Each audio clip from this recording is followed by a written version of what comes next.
వాసుదేవ శంకర శివ అని అనలేదు. వీడి చేత ఒక్కసారైనా ఏదైనా అనిపిద్దాము అని అనుకున్నారు. అనుకొని వాడికి అయిపోయింది, పెద్ద నిద్ర వచ్చేస్తున్నది, మాగన్న పడిపోతున్నది.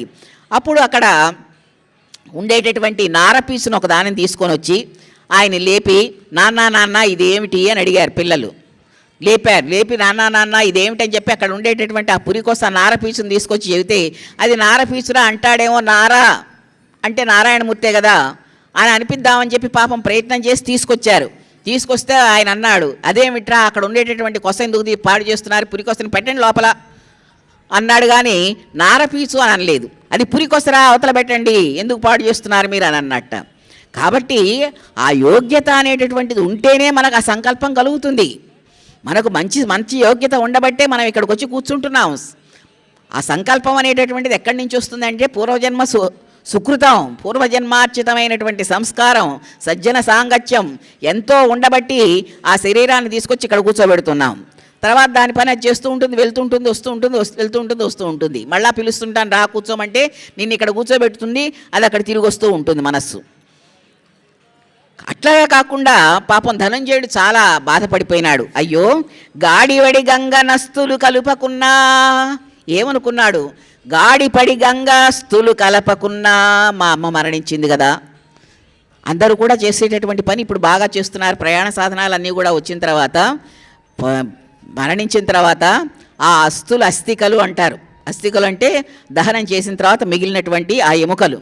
ఆ అస్థికల్ని కాశీ దాకా తీసుకెళ్ళి గంగలో కలుపుతున్నారు. కలిగిన వాళ్ళు, వెళ్ళగలిగిన వాళ్ళు, మనసున్నటువంటి వాళ్ళు, తల్లిదండ్రుల మీద ప్రేమ ఎంత ఆధిక్యంగా ఉంటే అంత. గంగానది తీసుకెళ్ళి కలిపేటటువంటి వాళ్ళు కొంతమంది, గోదావరి తీసుకెళ్ళేవాళ్ళు, కృష్ణానది తీసుకెళ్ళే, అట్లా కాదు అన్ని నదుల్లో నేను కలుపుతాను మా అమ్మ నాన్నవి, నాకు మా నాన్నగారంటే ప్రేమ, మా అమ్మగారంటే ప్రేమ అనుకున్న వాళ్ళు అన్ని నదుల్లో కూడా నిమజ్జనం చేస్తూ ఉన్నారు. అస్థి నిమజ్జనం ఏడాది లోపల చేయాలి అని అంటారు. కొంతమంది 3 నెలలోనే వెంటనే కూడా జరిపేటటువంటి వాళ్ళు ఉన్నారు. ఎవరి తాహతు, ఎవరి ఓపిక, ఎవరి శ్రద్ధ వారిది.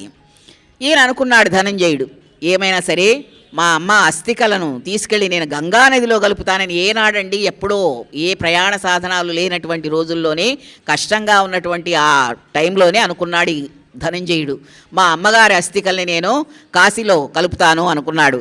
గాడివడి గంగనస్తులు కలుపకున్నా తల్లి రుణమెట్లు వాయుపుత్రకున కనుచు. తల్లి రుణం ఏం తీర్చుకుంటాం, చెప్పుకుంటున్నాం కదా మనం. రుణత్రయం ఉంది మనకు, ఋషి రుణం, దైవ రుణం, మాతృరుణం, పితృరుణం. ఈ రుణాలు తీర్చుకోవాలి.